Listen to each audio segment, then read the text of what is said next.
கிருபை எங்களை விட்டு இமை பொழுதும் விலகலப்பா. எங்கள் தேவனே, எங்கள் ராஜானே, நாங்கள் போற்றிடும் எங்கள் கண்மலை. எங்கள் தேவனே, எங்கள் ராஜானே, நாங்கள் போற்றிடும் எங்கள் கண்மலை. Thanksgiving heart. அல்லேலூயா. பக்கத்தில் பார்த்து சொல்லுங்கள், நன்றியுள்ள இருதயம். தேங்க்ஸ் கிவிங் ஹார்ட் சொல்லுங்கள். தேங்க்ஸ் கிவிங், நன்றியுள்ள இருதயம். பக்கத்தில் பார்த்து சொல்லுங்கள். பக்கத்தில் பார்த்து சொல்லுங்கள், we have to be a thanksgiving heart to the Lord. ஆமென். அல்லேலூயா.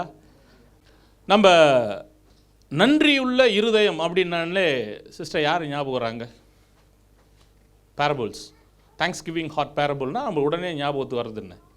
ஆண்டவருக்கு நன்மை செய்த நன்மைக்கு போய் நன்றி சொல்கிற ஒரு ஓமைனா எது ஞாபகத்துக்கு வரும்? குஷ்டரோகி தான் ஞாபகத்துக்கு வரும். Very good, thanks. கரங்களை தட்டும் ஒரு நிமிஷம். லூக்காவின் புஸ்தகம் 17ஆம் அதிகாரம் 11 to 19 வரைக்கும் யாரும் வாசிக்க வேண்டாம், நான் சொல்கிற மட்டும் கவனிங்க. 10 குஷ்டரோகிகளை ஆண்டவர் சுகப்படுத்துகிறார் இல்லையா? ஆண்டவர் சொல்கிறாரு, இந்த 10 குஷ்டரோகிகளை பார்த்து நீங்கள் போய் ஆசாரியனிடத்தில் உங்களை காண்பீங்கள் அப்படின்னும் பொழுது அவங்க அந்த நேரத்தில் சுகமாகலை. அவங்க ஆசாரியனிடத்துக்கு போகிற அந்த வழியிலே அவர்கள் சுகமானார்கள். அல்லேலூயா. ஆண்டவர் சொல்ல, go and show to the priest. ஏன்னா அவர் தான் வந்து சர்டிஃபிகேட் கொடுக்கணும், ஆசாரியர் தான் சர்டிஃபிகேட் கொடுக்கணும். ஏன் இவர் சுகமாயிட்டார் அப்படின்னா அவங்க நகரத்துக்குள்ளே வரலாம், தங்கள் குடும்பத்தோடு வாழலாம், சக மனிதர்களோடு வசிக்கலாம். அதுக்கு தான் அந்த சர்டிஃபிகேட் தேவைப்படுது. ஆசாரியன்ட்ட போய் காட்டணும், டாக்டர்கிட்ட காட்டின மாதிரி இவர் சர்டிஃபிகேட் கொடுக்கணும். ஆமாம், இவருக்கு சுகமாயிடுச்சின்னு அவர் சொன்னால் தான் நகரத்துக்குள்ளே பிரவேசிக்க முடியும். அது வரைக்கும் நகரத்துக்கு புறம்பே தான் அவர்கள் இருக்க முடியும். அப்போது இந்த 10 குஷ்டரோகிகள், அந்த 10 lepers-யும் they are on the way to the priest. ஆசாரியனுக்கு போகிற வழியிலே சுகமாயிட்டாங்க. ஆண்டவர் சொல்லும்போது சுகமாகலை. ஆண்டவர் சொல்ல, நீங்கள் போய் உங்களை காட்டுங்கன்னு சொல்லும்போது வழியிலே சுகமானார்கள். அல்லேலூயா. நான் இதை தியானித்த பொழுது இந்த இடத்துல நான் உண்மையாக என்ன வச்சு யோசித்து பார்த்தேன். ஆண்டவர் சொல்லிட்டாரு, நம்ம போகிறோம், நீங்கள் போய் ஆசிரியத்தில் காட்டுங்கன்னு. நான் யோசித்தேன், இந்த மாதிரி ஒரு சூழ்நிலை நமக்கு இருந்தால் போய் முதல்ல ஆசிரியத்தை காட்டிட்டு வந்து தான் ஆண்டவரே சுகமாயிடுச்சு ஆண்டவரே அப்படின்னு நம்ம சொல்லியிருப்போம் ப்ராக்டிக்கலாக. ஆனால் பாருங்கள், அவன் எவ்வளோ ஒரு நன்றியுள்ள ஒரு இருதயம். அந்த ஒரு குஷ்டரோகி மாத்திரம் திரும்பி வந்தான். the one leprosy came back and say thanks to the Lord. ஒருவன் சொன்ன, ஆசாரியனிடத்தில் அவன் காண்பிக்கவே இல்லை, ஒருத்த மட்டும் வந்து சொன்னான். பாருங்கள், அந்த லூக்காவின் புஸ்தகம் 17ஆம் அதிகாரம் 15-16 அங்கே சொல்லப்பட்டிருக்கிறது, அவர்களில் ஒருவன் தான் ஆரோக்கியமானதை கண்டு திரும்பி வந்து உரத்த சத்தத்தோடு தேவனை மகிமைப்படுத்தி அவருடைய பாதத்தருகே முகங்குப்புற விழுந்து அவருக்கு ஸ்தோத்திரம் செலுத்தினான். அவன் சமாரியானாக இருந்தான். he was a Samaritan. அவன் நன்றியுள்ள இருதயம் யாருக்கு இருந்தது? சமாரியனுக்கு இருந்தது, புறஜாதியாருக்கு இருந்தது. ஆனால் அதில் எத்தனை இஸ்ரவேலர்கள் இருந்தாலும் நமக்கு தெரியாது. ஆனால் சுகமான அந்த ஒருவன் மாத்திரம் திரும்பி வந்தான். அவன் சமாரியனாக இருந்தான். அல்லேலூயா. அதில் 9 பேரில் தேவனுடைய பிள்ளைகளும் இருந்திருப்பார்கள். ஆனால் யாரும் நன்றி சொல்லலை. இல்லை, அதுக்கு பிறகாவது ஆசாரியனிடத்தில் தங்களை காண்பித்த பிறகாவது நன்றி சொல்லியிருப்பாங்களா பார்த்தா அதுவும் அங்கே போடப்படலை. அல்லேலூயா. ஆண்டவர் நன்றியுள்ள இருதயத்தை எதிர்பார்க்கிறார். லூக்கா 17:16.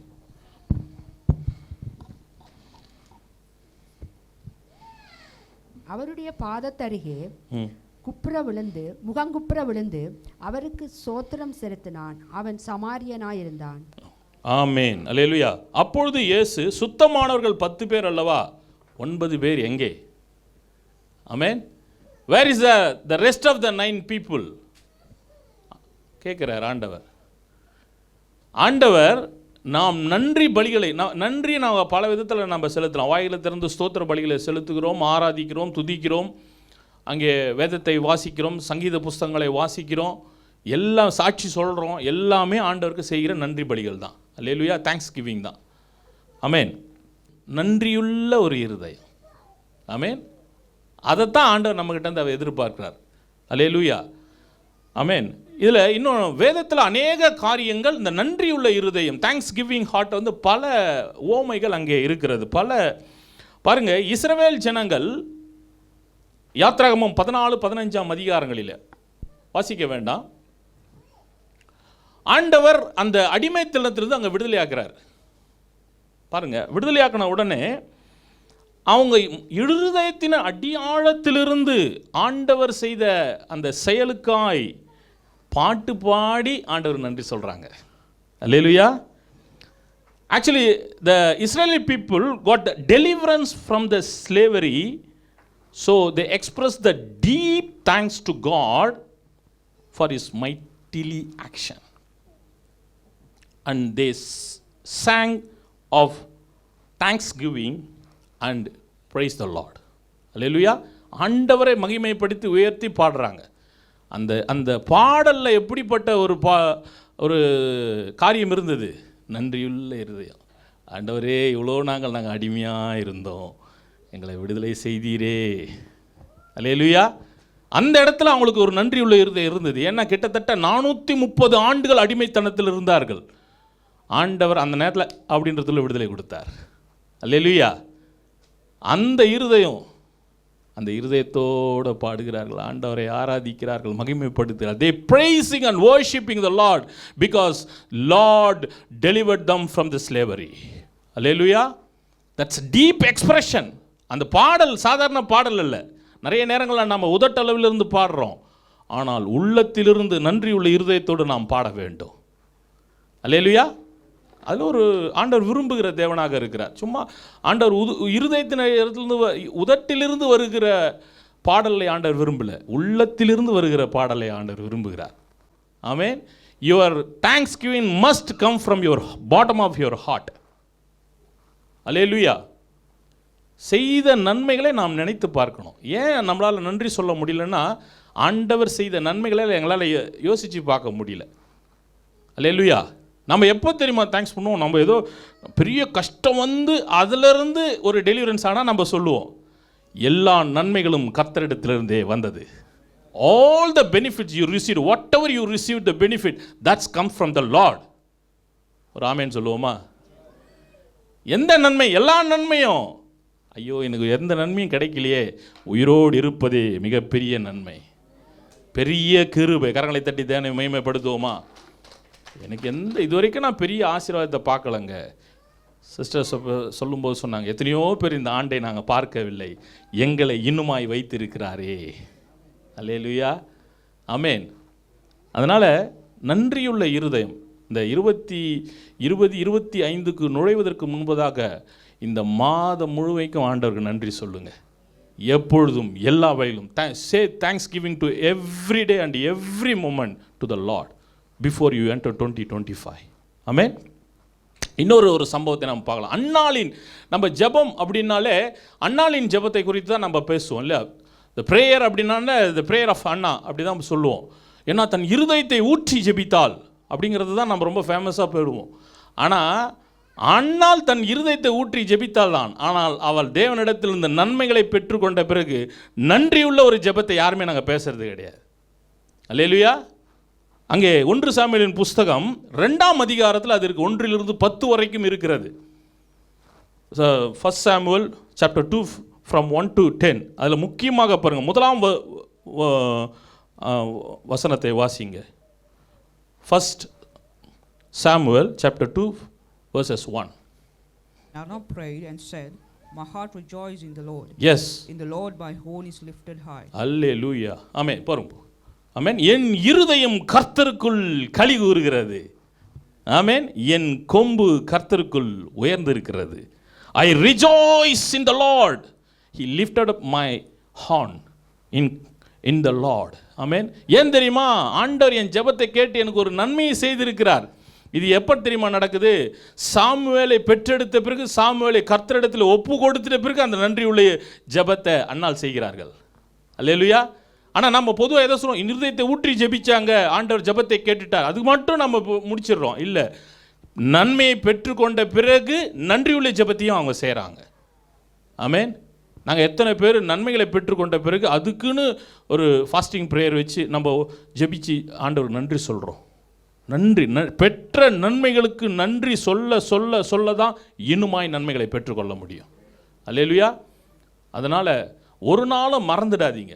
நம்ம என்னென்ன கண்ணீர் வடித்து ஜெபிக்கிறது, பெற்றுக்கொள்ளும் வரைக்கும் கண்ணீர் வடித்து ஜெபிக்கிறோம். அண்ணாலும் கண்ணீர் விட்டு ஜெபித்தா, ஆனால் பெற்றுக்கொண்ட பிறகும் ஆனந்தத்தோடு கர்த்தருக்கு நன்றி சொன்னாள். அல்லேலூயா. நான்காவதாக தாவீதுனுடைய நன்றியுள்ள ஒரு இருதயம். ஆமென். சங்கீதத்தின் புஸ்தகம் 103, Psalms 103. பாருங்க, அந்த அதிகாரத்தில் நாம் வாசிக்கும் பொழுது அந்த நன்றி உள்ள இருதயத்தை நீங்கள் புரிந்து கொள்ள முடியும். You can understand the gratitude of David towards God for his mercy, God's mercy and forgiveness and love. கர்த்தருடைய கிருபை, கர்த்தருடைய தயவு, கர்த்தருடைய அன்பை குறித்து அந்த நன்றியுள்ள இருதயத்தோடு எழுதப்பட்ட அதிகாரம் சங்கீதம் 103. இருக்கட்டும், பரவாயில்ல. அந்த அதிகாரம் முழுதையும் நோட் பண்ணிக்கொள்ளுங்க. அந்த அதிகாரம் முழுதையும் தியானித்து பாருங்க, அந்த நன்றியுள்ள இருதயம் எப்படி வெளிப்படுகிறது என்று சொல்லி. He expresses deep concern about God's benefit. Amen. And he praised God, David praised God for healing, redeeming and satisfying his soul. அதாவது அந்த ஆத்மாவிலே ஒரு திருப்தி அடைந்தவனாக கர்த்தருக்குள்ள அவன் நன்றி சொல்கிறான். அதனால தான் இன்றைக்கு நம்ம என்ன சொல்லுவோம், என் ஆத்மாவே கர்த்தரை ஸ்தோத்திரி, என் முழு உள்ளமே அவர் பரிசுத்த நாமத்தையே ஸ்தோத்திரி, என் ஆத்மாவே கர்த்தரையே ஸ்தோத்திரி. அந்த ஆத்மாவிலே வந்த ஒரு பூரிப்பு, ஆத்மாவிலே வந்த ஒரு அந்த சந்தோஷம், is satisfied in his soul. ஆமென். அதனால தான் அந்த இருதயத்திலிருந்து அவனால் நன்றி சொல்ல முடியுது. அல்லேலூயா. ஆமென். அதாவது நாம் ஒரு ஃபிசிக்கலான ஒரு பெனிஃபிட் அடைந்தால் மட்டும்தான் கர்த்தருக்கு சொல்லுவோம். இந்த அதிகாரத்தில் அவன் ஸ்பிரிச்சுவலாகவும் அவனுடைய கர்த்தரிடத்தில் பெற்ற நன்மைகளுக்காகவும் நன்றி சொல்கிறத நம்ம பார்க்கலாம். ஆவிக்குரிய ஆசீர்வாதங்கள், சரீரத்துக்குரிய ஆசீர்வாதங்கள், 2 ஆசீர்வாதங்களையும் பெற்று அந்த நன்றி சொல்கிறத நம்ம அந்த அதிகாரத்தில் வாசிக்கலாம். அல்லேலூயா. எத்தனை பேர் நாம் சொல்கிறோம்? ஆமென். ஆவிக்குரிய ஆசீர்வாதங்களும் சரீரத்துக்குரிய ஆசீர்வாதங்களை பெற்று ஆண்டவரத்தில் உண்மையான நன்றியுள்ள இருதயத்தோடு ஆண்டவரை நாங்கள் ஆராதிக்க வேண்டும், துதிக்க வேண்டும், நன்றிகளை சொல்லும். எப்பெல்லாம் வாய்ப்பு கிடைக்கிறதோ அப்பெல்லாம் ஆண்டவரை மகிமைப்படுத்த மறந்து விடாதீர்கள். ஆமென். நீங்கள் ஒருத்தருக்கு போய் ஆண்டவரை பற்றி சொல்கிறதே என்னது, ஒரு நன்றியுள்ள ஒரு இருதயம்தான். ஆமென். அங்கே தேவனை குறித்து நீங்கள் காஸ்பல் சொல்கிறதே ஒரு நன்றி உள்ள இருதயம் தான். ஏன்? ஆண்டவர் என்னை ரட்சித்திருக்கிறாரே. உண்மையாகவே நான் சொல்லுவாங்க பாருங்கள், ஜாதிகளிலே ஒருவனை தெரிந்து கொண்டு, என்னை ஆண்டவர் ஜாதியில் ஒருத்தனாக தான் தெரிஞ்சு கொண்டார். நான் அதை நினைக்கும் போதே எனக்கு உலகத்திலே பெற்ற பாக்கியத்தில் மிகப்பெரிய பாக்கியம் ஆண்டவர் என்னை தெரிந்து கொண்டது. ஆண்டவரை அறிகிற அறிவினால் நிரப்பப்பட்டிருக்கிறது. அல்லேலூயா. ஆமென். நம் ஆத்மா ரட்சிக்கப்பட்டிருக்கிறது. நாம் அனுதினம் ரட்சிக்கப்பட்டு கொண்டிருக்கிறோம். அல்லேலூயா. எத்தனையோ கோடான கோடி ஜனங்களுக்கு அந்த வாய்ப்பு கிடைக்கல. அந்த நன்றியுள்ள இருதயம் இருந்தால் தேவனை அறியாதவர்களுக்கு நாம் தேவனை குறித்து சொல்லுவோம். அல்லேலூயா. ஏன் சொல்ல முடியலன்னா, நம்ம பெற்ற ரட்சிப்பை குறித்து நமக்கே ஒழுங்காக தெரியல, அவ்வளோதான். வாய்ப்பு, அதான் பவுல் சொல்கிறார், சமயம் கிடைத்தாலும் கிடைக்காவிட்டாலும் திருவசனத்தை பிரசங்கிக்க ஜாக்கிரதையாக இருங்கள். டைம் கிடச்சுன்னா சொல்லிவிடுங்க ஆண்டவரை குறித்து. ஆமென். அது எந்த இடத்துனாலும் சரி, நீங்கள் ஒரு பஸ்ஸில் பயணம் பண்ணுகிறீர்கள், நீங்கள் வேலை செய்கிற இடங்கள், நீங்கள் உங்களுடைய உறவினர்கள், நண்பர்கள், எந்த இடத்துல யார் உங்களை சந்திக்க வாய்ப்பு கிடைச்சாலும் அந்த ஆண்டவரை குறித்து சொல்ல கடமைப்படுங்கள். ஆமென். என்னென்றால் நன்றியுள்ள இருதயம். அல்லேலூயா. 5வதாக நம்ம ஆண்டவராகிய இயேசு கிறிஸ்து நமக்கு இந்த தேங்க்ஸ் கிவிங் ஹார்ட்டுக்கு நல்ல ஒரு ரோல் மாடல் யாருன்னா ஆண்டவராகிய இயேசு கிறிஸ்து. ஆமென். நமக்கு நல்ல ஒரு ரோல் மாடலாக அவர் இருக்கிறார். 2 சம்பவங்களை நாம் பார்க்கலாம் வேதத்திலே. ஆண்டவராகிய இயேசு கிறிஸ்து 5 அப்பம் 2 மீன்களை கொண்டு 5000 பேருக்கு போஷிக்கிறார். ஆமென். அது யோவான் 6ஆம் அதிகாரம் 1 to 14 வரைக்கும் நாங்கள் அதை பார்க்கலாம். 2வது சம்பவம், அது 7 அப்பம் சில சிறு மீன்களை கொண்டு 4000 பேருக்கு அவர் போஷிக்கிறார். இல்லைங்களா? அது மத்தேயின் புஸ்தகம் 15ஆம் அதிகாரம் 29லேருந்து 39 வரைக்கும் நாங்கள் பார்க்கலாம். இந்த 2 சம்பவத்திலும் ஒரு காரியம், அழகான ஒரு சம்பவத்தை அங்கே ஆண்டவர் எங்களுக்கு ஒரு ரோல் மாடலாக விட்டு சென்றிருக்கிறார், மாதிரியை விட்டு சென்றிருக்கிறார். வாசிங்க அங்கே யோவான் 6ஆம் அதிகாரம் எடுங்க. யோவான் 6ஆம் அதிகாரம் 11வது வசனம், அந்த 2 வரியில் மட்டும் வாசிங்க. John chapter 6 verses 11. இயேசு அந்த அப்பங்களை எடுத்து ஸ்தோத்திரம் பண்ணி சீசர்களிடத்தில் கொடுத்தார். போறோம் சிஸ்டர். இயேசு அந்த அப்பங்களை எடுத்து ஸ்தோத்திரம் பண்ணி, இங்கிலீஷ்ல வாசிங்க. And Jesus took the loaves, and when he had given thanks, he distributed to the He giving thanks. அல்லேலூயா. அப்போ அற்புதம் நடந்துடுச்சா? அவர் ஆண்டவர் நன்றி சொல்லும்போது அற்புதம் நடந்துடுச்சா நடக்கலையா? சொல்லுங்க. ஆண்டவர் ஸ்தோத்திரம் பண்ணும்போது அற்புதம் நடந்துதா நடக்கலையா? இல்லை, அந்த ஸ்தோத்திரம் சொல்லும்போது நடந்துடுச்சா நடக்கலையா? அந்த நேரத்தில் நடக்கலை. அற்புதம் நடப்பதற்கு முன்பதாகவே நன்றியுள்ள இருதயம் வேண்டும் என்பது கர்த்தர் எதிர்பார்க்கிறார். அது உங்கள் விசுவாசத்தை அதிகரிக்கும். ஒரு காரியம் நடக்கிறதுக்கு முன்னாடியே நன்றி சொல்லுங்க. இதுதான் ஆண்டவர் எங்களுக்கு வச்சிருக்கிற ரோல் மாடல். இந்த 5 அப்பம் அங்கே 2 மீனை கொண்டு 5000 பேருக்கு போஷித்ததும், 7 அப்பம் சில சிறு மீன்களை கொண்டு 4000 பேருக்கு போஷித்ததும் ஆண்டவர் என்ன ரோல் மாடல் வச்சிருக்கிறாரு? Say thanks to the lord before you receive any miracles. அல்லேலூயா. நீங்கள் அற்புதத்தை பெறுவதற்கு முன்பதாகவே ஆண்டவருக்கு நன்றி சொல்லுங்க, விசுவாசத்தில் சொல்லுங்க. அல்லேலூயா. போன வாரம் அருமையான ஒரு வார்த்தை இல்லையா? அவர் பேதுரு சொன்ன உடனே என்ன பண்ணுறாரு? அப்படியே இறங்கி நடக்க ஆரம்பிச்சிட்டாரு பாருங்க. விசுவாச அறிக்கை, அவ்வளோதான். ஆண்டவரே நீரானால் நான் நடக்கணும், நான் தான் வாப்பா, அவ்வளோதான். ஒன்றும் யோசிக்க. அங்கே முடியாத காரியங்களை கூட விசுவாசத்தை நடக்க தொடங்கும் போது கடலில் நடக்க தொடங்கிட்டார் பேதுரு. விசுவாசத்தில் அறிக்கையிட்டு ஆண்டவருக்கு நன்றி சொல்லுங்கள். ஆமேன். அற்புதங்களை நாம் பெறுவோம், அதிசயங்களை பெறுவோம். அந்த கன்ஃபெஷனில் தான் இருக்குது. நீங்கள் அறிக்கையிலே உறுதியாய் தரித்திருங்கள், விசுவாசத்திலே உறுதியாய் தரித்திருங்கள். அது என்னது அர்த்தம்? ஆண்டவர் எனக்கு கொடுத்துட்டாருன்னு நன்றி சொல்கிறது தான் இல்லையா? ஒரு காரியத்துக்கு நம்ம ஜெபிக்கிறோம், நீங்கள் விசுவாசமாக இருக்கோம் என்பதற்கு எழுதி அடையாளம், நான் அதை பெற்றுக்கொண்டேன், அதற்காக நன்றி. அல்லேலூயா. அதுதான் இயேசு எங்களுக்கு வைத்திருக்கிற ஒரு ரோல் மாடல். நன்மைகளை பெறுவதற்கு முன்பதாகவே நன்றி சொல்ல பழகுங்கள். அல்லேலூயா. ஆமென். பாருங்க, அதுக்கு பிறகு முக்கியமான ஒரு காரியத்தை ஆண்டவராகிய இயேசு கிறிஸ்து எங்களுக்கு கற்றுக் கொடுத்திருக்கிறார். லார்ட்ஸ் பிரேயர், பரமண்டல ஜெபத்தை குறித்து எங்களுக்கு கற்றுக் கொடுத்திருக்கிறார் இல்லையா? இதில் ஒரு சிறு சம்பவம் தான் எது? அன்றன்றுள்ள அப்பம். Give us this day our daily bread. ஆமென். Give us our daily bread. அன்றன்றுள்ள அப்பத்தை எங்களுக்கு கொடும் ஆண்டவரே. இது எங்கேருந்து வருது அப்படின்னு பார்த்தீங்கன்னா, வேர் இட்ஸ் கம்ஸ் ஃப்ரம் அப்படின்னா, யாத்ராகமத்தின் புஸ்தகம் 16ஆம் அதிகாரத்திலிருந்து 1-36 முடிய நாம் வாசிக்கலாம். அங்கே ஜனங்களுக்கு, இஸ்ரவேல் ஜனங்கள் வனாந்தரத்திலே நடந்து கொண்டிருக்கும் பொழுது ஆண்டவர் மன்னாவை போடுறார் இல்லையா? மன்னா அனுதினமும் இஸ்ரவேல் ஜனங்களுக்கு போடப்பட்டது இல்லையா? லார்ட் ப்ரொவைடட் மன்னா எவ்ரி டே இன் த டெசர்ட். எப்படி போட்டார் ஆண்டவர்? ஒவ்வொரு நாளும் போட்டார் இல்லையா? அனுதினமும் ஆண்டவர் மன்னாவை போட்டார். கொஞ்சம் யோசிச்சு பாருங்களேன். ஒரே முறை மன்னா போட்டுட்டு ஒரு மூட்டையில் அள்ளி ஒரு 6 மாதத்துக்கு வச்சுக்கிங்க, 1 வருஷத்துக்கு வச்சுக்கிங்க. இப்போ நம்ம அறுவடை செய்கிறோம், அறுவடையை எடுத்து எத்தனையோ வருஷங்களுக்கு நாங்கள் வைத்துக்கொள்கிறோம் இல்லையா? ஒரு 10 ஏக்கர் ஒரு நாங்கள் விவசாயம் செய்து அறுவடையை நம்ம வேதத்திலோடு பார்க்கலாம். ஐஸ்வர்யம் என்ன பண்ணுறான்? தன் களஞ்சியத்தை இடித்து அநேகத்தை கொண்டு வந்து சேர்க்குறான். அநேக வருஷங்களுக்கு நாத்துமாவே சந்தோஷமாயிரு, பூரித்து சந்தோஷமாயிரு அப்படின்னு சொல்லிட்டு. ஏன் ஆண்டவர் ஒரே தரம் போட்டுட்டு நீங்கள் வருஷம் முழுக்க எடுத்து பயன்படுத்துங்கன்னு ஏன் போடலை? சும்மா சொல்லுங்கள். நீங்கள் யாராவது பதில் இருந்தால் சொல்லுங்கள். ஏன் அனுதினமும் ஆண்டவர் மன்னா போட்டார்? Why God provided manna every day rather than providing 6 months once, yearly once? சொல்லுங்கள், உங்களுடைய பதிலை சொல்லுங்கள். யாராவது சொல்லுங்கள். நன்றியாக இருக்கணும். சரி, அப்போ 6 மாதம் போட்டால் நன்றி இருக்காதா? ஒவ்வொரு நாளும் தேவனை நாம் விசுவாசத்தோடு அணுக வேண்டும் என்பதற்காக ஆண்டவர் அந்த முறையை வச்சிருந்தார். அல்லேலூயா. கர்த்தரிடத்தில் விசுவாசம் மாத்திரம் இல்லை, ஆண்டவரிடத்தில் நம்பிக்கையாக இருக்கவும் ஆண்டவர் அந்த காரியத்தை வைத்திருந்தார். அல்லேலூயா.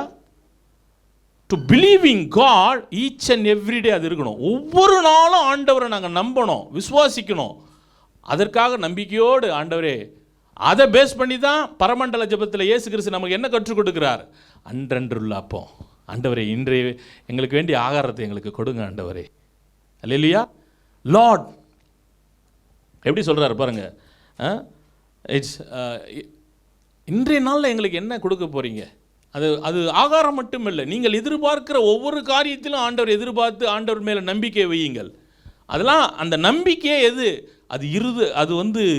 அங்கே ஆண்டவரிடத்திலே இருக்கிறதான நன்றி உள்ள ஒரு இருதயம் தான். அது ஆண்டவர் எனக்கு கொடுப்பார், நிச்சயம் கொடுப்பார்.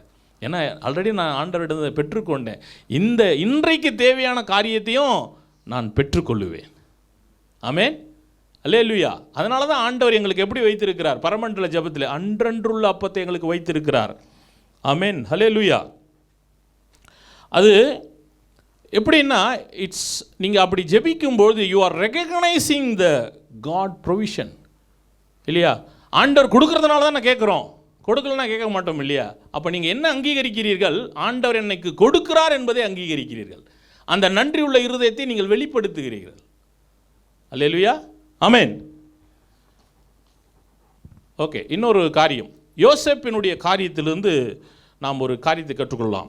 Joseph forgives is brother. யோசேப்பு தன்னுடைய சகோதரர்களை மன்னிக்கிற இருதயத்தோடு இருந்தார் இல்லையா? ஆதியாகமத்தின் புஸ்தகம் 45ஆம் அதிகாரம் 1 தொடக்கம் 15 வரைக்கும் நாங்கள் பார்க்கலாம். ஜெனிசிஸ் சாப்டர் 45 ஃப்ரம் 1 to 15 பாருங்க. இப்போ சகோதரர்கள் ரொம்ப பயப்படுறாங்க. they were terrible. the Joseph brother were terrible to face Joseph. யோசேப்பை சந்திப்பதற்கு ரொம்ப பயப்படுறாங்க. ஐயோ யோசேப்பா, நம்ம என்ன பண்ணோம்? அவனை படுகொலையில் தள்ளணுமே, அவனை அடிமையாக விட்டோமே, we sell into the slavery, how can we face Joseph? now he is a prime minister of Egypt. எகிப்துக்கு ஒரு அதிபதியாக இருக்கிறானே, நாம் எப்படி நம்மளை என்ன பண்ணிடுவானோ, நம்மளை ஏதாவது revenge எடுத்துருவானோ, will he revenge to us?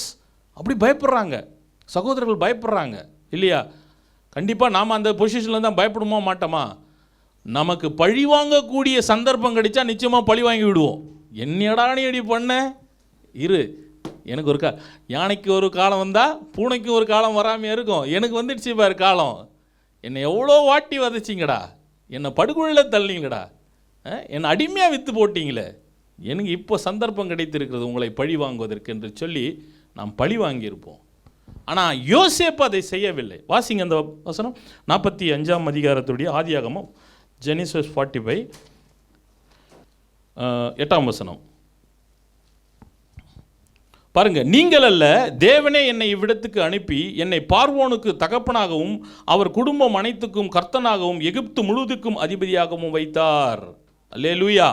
7வது வசனம் பாருங்க. பூமியிலே உங்கள் வம்சம் ஒழியாமல் இருக்க உங்களை ஆதரிக்கிறதற்காகவும் பெரிய ரட்சிப்பினால் உங்களை உயிரோடு காப்பதற்கும் தேவன் என்னை உங்களுக்கு முன்னே அனுப்பினார்.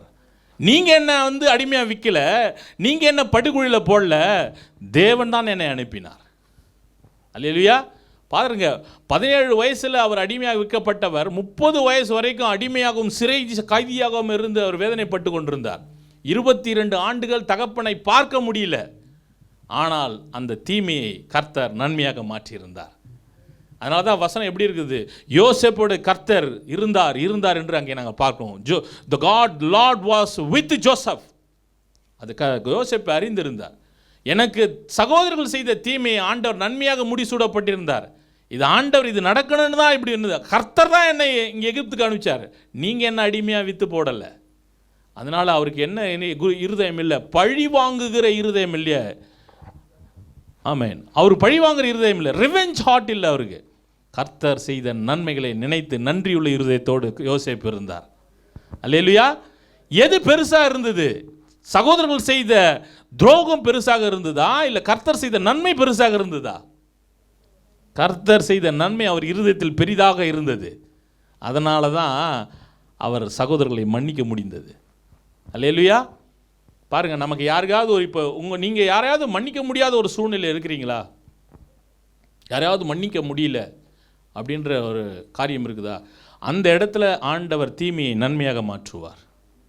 அது உங்களுக்கு கிடைத்த ஒரு நன்மைன்னு நினச்சி கொள்ளுங்க. That is good for you. யாராவது உங்களுக்கு தீமை செய்திருக்கிறார்களா? வேதனையை உண்டாக்கி இருக்கிற ஒரு காரியம் உங்கள் வாழ்க்கையில் நடந்திருக்கலாம். ஆனால் ஆண்டவர் அதை நன்மையாக மாற்றுவார். அல்லேலூயா. அது நன்றி சொல்லுங்கள், ஆண்டவருக்கு நன்றி சொல்லுங்கள். உங்கள் வாழ்க்கையில் அது நடந்ததற்கு நன்றி சொல்லுங்கள். ராமேன் சொல்லுவோமே. பல நேரங்கள் அது நமக்கு தெரியறதில்லை. ஐயோ, இவர் இப்படி பண்ணிட்டாரே, இப்படி பண்ணிட்டாங்களே, அதை நம்ம அப்படியே மனசு ஒட்டைஞ்சு போயிருப்போம். ஆண்டவர் அதை நன்மைக்கு ஏதுவாக முடிசூடா பண்ணுவார். அது நன்மைக்கு ஏதுவானது. நீங்கள் கர்த்தரிடத்தில் இன்னும் கிட்டி சேர்ந்தீர்கள். You came to close with God. அந்த பிரச்சனை தான் உங்களை ஆண்டவரிடத்தில் இன்னும் அதிகமாக கூட்டி சேர்த்தது. எப்போ ஒருத்தன் ஆண்டவர்கிட்ட அதிகமாக வருவாங்க, உங்களை அங்கே பிரச்சனை நெருக்க தான் ஆண்டவரிடத்தில் நாம் குட்டி சேருவோம். ஆமென். யோசேப்பு எப்படிப்பட்டவராக இருந்தார்? அவர் கர்த்தர் நன்றியுள்ள இருதயத்தோடு இருந்தபடினால தான் சகோதரர்களை மன்னிக்க முடிஞ்சுது. ஆமென். நீங்கள் ஒருத்தரை மன்னிக்க முடியாமல் இருக்கிறீங்களா? உங்கள் இருதயத்தில் நன்றியுள்ள இருதயம் இல்லைன்னு அர்த்தம். அவ்வளோதான். ஆமென். ஏன்னா ஆண்டவர் தீமையை எப்படி மாற்றுகிற தேவன்? நன்மையாய் மாற்றுகிற தேவன். அல்லேலூயா. அதனால் அந்த தீமையை விட கர்த்தர் செய்த நன்மையை நினைத்து பாருங்கள். அவர்களை நம்ம ஈஸியாக மன்னிக்க முடியும். டைம் எடுக்கும், பட் ஆனால் அது நன்மைக்கு ஏதுவானது. நிச்சயமாக அது நன்மைக்கு ஏதுவானது. நீங்கள் நாள் பிறகு சென்ற பிறகு நீங்கள் சொல்லுவீங்க, என் வாழ்க்கையில் அந்த மனுஷன் செய்த அந்த அந்த அந்த ஒரு நபர் செய்த காரியம் என் இருதயத்தை உடைத்தது, ஆனால் கர்த்தர் நன்மையாக அது மாற்றினார். அதனால் அந்த கசப்பு வேண்டாம், அவர்களை மன்னித்து விடுங்கள். யாராக இருந்தாலும் அதை மன்னிச்சிடுங்க. அல்லேலூயா. ஆமேன். அடுத்து பாருங்க, அதே போல் சங்கீதம் 34 நாம் வாசிக்கலாம். இந்த இடத்துல 34:8 வாசிங்க. பாருங்கள், இந்த இடத்துல என்ன நடக்குதுன்னா, அங்கே அபிமெலேக்கின் கைக்கு அங்கே ஆண்டவர் தன்னை தப்புவித்ததற்காக தாவீது நன்றி சொல்கிறார். அவர் பெரிய பயங்கரமான ஒரு மரண சுச்சுவேஷன்லேருந்து ஆண்டவர் வந்து God help David to escape from the death kind of situation from Abimelech. அபிமெலேக்கிலிருந்து தப்பிப்பதற்கு ஆண்டவர் உதவி செய்திருந்தார். வசனம் வாசிங்க. 34:8. கர்த்தர் நல்லவர் என்பதை ருசித்து பாருங்கள், அவர் மேல் நம்பிக்கையாயிருக்கிற மனுஷன் பாக்கியவான். இங்கிலீஷ்ல வாசிங்க. Taste and see the Lord is good. Blessed is the man who takes refuge in him. ஆமென். கர்த்தர் நல்லவர் என்பதை ருசித்து பாருங்க. Taste that God is good. அல்லேலூயா. நீங்க கர்த்தர் நல்லவர் என்பதை ருசித்து பார்த்திருக்கீங்களா? பக்கத்தில் பார்த்து கேளுங்க. Did you taste that God is good? பக்கத்தில் பார்த்து கேளுங்க. Did you taste that God is good? கர்த்தர் நல்லவர் என்பதை ருசித்து பார்த்துருக்கீங்களா? சொல்லுங்களா? அதிலே 1 பேதுருவின் புஸ்தகம் 2ஆம் அதிகாரத்தில் 1 Peter 2nd chapterல 1st verses பேதுரு சொல்றார், கர்த்தர் தயவுள்ளவர் என்பதை நீங்கள் ருசித்து பார்த்தது உண்டானால். கர்த்தர் தயவுள்ளவர் என்பதை நீங்கள் ருசித்து பார்த்திருக்கீங்களா? Are you tasted that God is favor for you? அல்லேலூயா. ஆமென். கர்த்தர் தயவுள்ள, வாசிங்க ப்ளீஸ். 1 Peter chapter 2 verses 1. 2 பேதுருவின் புஸ்தகம் 1 பேதுரு 2ஆம் அதிகாரம் 1ஆம் வசனம். இப்படி இருக்க கர்த்தர் தயையுள்ளவர் என்பதை நீங்கள் ருசித்து பார்த்ததுண்டானால் சகல துர்க்குணத்தை, சகல கபடத்தையும், வஞ்சகங்களையும், பொறாமைகளையும், சகலவித புறங்கூறுதலையும் ஒழித்துவிட்டு நீங்கள் இரட்சிப்புக்கென்று வளரும்படி புதிதாய் பிறந்த குழந்தைகளைப் போல திருவசனமாகிய களங்கமில்லாத ஞானப்பாலின் மேல் வாஞ்சையாயிருங்கள். அல்லேலூயா. வாசிங்க. இங்கிலீஷ் ஒருத்தர் வாசிங்க please.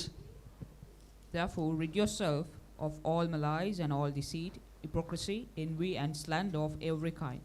Like newborn babies, crave pure spiritual milk, so that by it you may grow up in your salvation. And now that you have tasted that the Lord is good. You tasted that the Lord is good. Lord is good. நீங்கள் ருசி பார்த்திருந்தீங்கன்னா, கர்த்தர் நல்லவர், அவர் தயவுள்ளவர் என்பதை நீங்கள் ருசித்து பார்த்திருந்தீங்கன்னா, வசனம் சொல்லுகிறது, நீங்கள் சகல துர்க்குணத்தையும் விட்டு விடுவீர்கள்.